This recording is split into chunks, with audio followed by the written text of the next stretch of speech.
আমরা মানুষ হিসেবে আল্লাহ সুবহানাহু ওয়া তাআলা পৃথিবীতে প্রায় 1,60,000 ক্রিয়েচার তৈরি করেছেন, যাদের খালি চোখে দেখা যায় না। এই পৃথিবীর ইকোলজিক্যাল ব্যালেন্সে তার একটা ভূমিকা আছে।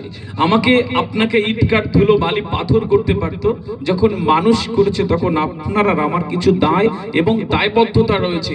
আপনি খাবেন, ঘুমাবেন, আবার খাবেন, ঘুমাবেন, আর কাজ করবেন, আর চলে যাবেন, আর ওপারে গিয়ে স্বর্গে যাবেন যদি চিন্তা করে থাকেন, ভুল ট্রিটমেন্ট রয়েছে। উপনিষদে একটা কথা রয়েছে, সত্য মেব জয়তো না নৃত্যম, অর্থাৎ যা কিছু সুন্দর, যা কিছু সত্যি, যা কিছু ভালো, সেগুলোর জয়।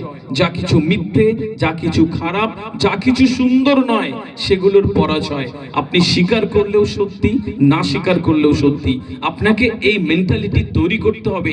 একটা মানুষ হয়েছি, আর ঈশ্বর এই পৃথিবীতে এমন কিছু সৃষ্টিই করেনি, ঈশ্বর এই পৃথিবীতে এমন কিছু সৃষ্টিই করেনি যেটা মানুষ পারে না, এমন কিছু সৃষ্টি করেনি যেটা মানুষ পারে না।